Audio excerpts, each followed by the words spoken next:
Hello guys, welcome to judiciary point. और आज हम डिस्कस करेंगे कि यूपी पीसीएसजे के लिए क्या अप्रोच होना चाहिए, किस तरीके से तैयारी करनी चाहिए प्रीलिम्स और मेंस और इंटरव्यू के लिए। कहते हैं कि पहले जनरली आप किसी से भी पूछो तो उसको लगता है कि एक स्टेज एग्ज़ाम की तैयारी पहले कर लो, प्रीलिम्स की तैयारी पहले कर लो, अगर प्रीलिम्स निकल जाएगा तो फिर मेंस कर लेंगे। ऐसा नहीं होता है। आपकी तैयारी हमेशा मेंस के हिसाब से होनी चाहिए, उसी में आपकी साथ में प्रीलिम्स की हो जाती है और एज वेल एज इंटरव्यू की हो जाती है। अगर मेंस को लेके आप चलोगे, उसकी तैयारी रखोगे तो आपका सब कुछ तैयार होता चला जाएगा। पहले हम देखते हैं आपको सबसे पहले क्या काम करना है तैयारी के लिए। Analyse the previous year papers. सबसे पहले आपको जो काम करना है दैट इज़ कि प्रीवियस ईयर पेपर्स उठाइए, चाहे वो मेंस के हों चाहे वो प्रीलिम्स के हों, और उसको थोड़ा एनालाइज करिए। किस रेफरेंस पे एनालाइज करना है? टॉपिक्स के रेफरेंस में। ठीक है, टॉपिक आपको देखना है कि किस तरीके से कौन कौन से टॉपिक्स आ रखे हैं, किन क्वेश्चंस के बारे में पूछा गया है। Types of questions asked. होता क्या है, सबसे पहले क्योंकि टॉपिक तैयार करेंगे, मैंने कहा कि आपकी तैयारी मेंस पर्सपेक्टिव होनी चाहिए।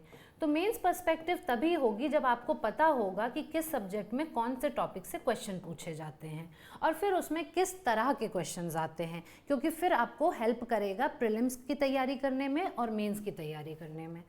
आगे देखते हैं, prepare the syllabus topic wise. अब आपको कौन से स्टेप फॉलो करने हैं, किस तरीके से आपको सिलेबस को देखते हुए तैयारी करनी है। पहला, write down all the questions asked in mains and prepare the notes of their answers. आपने टॉपिक देख लिया, कौन से टॉपिक से पूछा गया है। फॉर एग्जाम्पल आईपीसी में थेफ्ट से पूछा गया है कि थेफ्ट से आप क्या समझते हो, थेफ्ट किस सेक्शन में डिफाइन है और थेफ्ट के एसेंशियल इंग्रेडिएंट्स क्या होते हैं। आपको क्या करना है, थेफ्ट पे पूरा आंसर इसी फॉर्म में लिख लेना है। ठीक, Ensure that you get those answers checked by some competent person। और ये ज़रूर आप ध्यान रखें कि उस आंसर को किसी भी competent person से चेक कराएं। competent person से यहाँ क्या मतलब है, अगर आप स्कूल या अगर आप कॉलेज गोइंग है तो आप किसी टीचर से करा सकते हैं, अगर आपका कोई भी मेंटोर है तो आप उससे दिखा सकते हैं, अगर कोई भी सेलेक्टेड सीनियर आपकी नॉलेज में है तो आप उसको दिखा सकते हैं। Solve prelims previous year questions. अब उस टॉपिक से क्या करिए, प्रीलिम्स की क्वेश्चन प्रीवियस ईयर बुक उठाइए और उसके क्वेश्चंस को सॉल्व करिए। इससे आपको पता पड़ेगा कि उससे रिलेटेड कौन कौन से क्वेश्चंस आते हैं। जब आप क्वेश्चन सॉल्व कर रहे होंगे तो जो मेन चीज़ आपको ध्यान रखनी है वो ये होगा कि आपको सही आंसर के साथ साथ ये भी देखना है कि कौन से आंसर नहीं है, और उसी वक्त आपको जो ऑप्शन गलत हैं उन पे आपको टॉपिक तैयार कर लेना है। ऑल्सो प्रिपेयर द टॉपिक और the section given in remaining option. अगर आपके सामने 378, 379, 380 और 381 दिया हुआ है, अगर आंसर है कि थेफ्ट कौन से सेक्शन में है तो 378 इसका आंसर हो गया। लेकिन आप इसी के साथ साथ अदर ऑप्शन जो 379 है, 380 है, 381, आप इसको भी उसी वक्त पढ़ लेंगे। इससे क्या होगा कि हो सकता है आगे चल के नेक्स्ट बार आपको ये ऑप्शन मिल जाए, इस ऑप्शन में क्या दे रखा है ये पूछ लें, और ओवरऑल आपके कई सारे टॉपिक्स तैयार होते चले जाएंगे।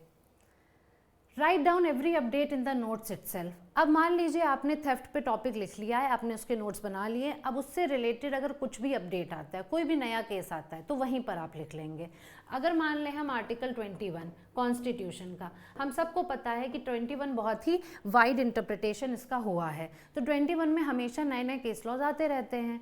तो अगर यहाँ पर अब फिर कोई केस आता है तो 21 का जहाँ पर आपने आंसर लिख रखा है वहीं पे 3-4 पेज छोड़ दें या साइड में एक जगह बनाते चलें, जो भी अपडेट आएगी उसको वहीं पर लिखते जाएंगे, या फिर आप स्टिकी नोट्स लगा सकते हैं। इससे क्या होगा, एक ही जगह आपके पास आंसर होगा, क्योंकि यू नेवर नो ना कि आपने अपडेट कब ऐड किया था, कहाँ पर ऐड किया था, आप भूल जाओगे कुछ समय बाद। इसीलिए वहीं पर एक ही जगह उनको रखें जिससे कि आपको पढ़ने में आसानी रहे।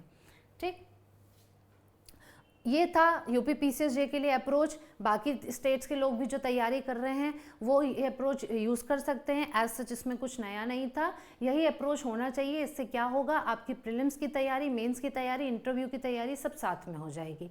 आज के लिए इतना ही। अगर आपको वीडियो पसंद आया है तो लाइक ज़रूर करें, अपने फ्रेंड्स के साथ शेयर ज़रूर करें और चैनल को सब्सक्राइब करना ना भूलें। Thank you so much.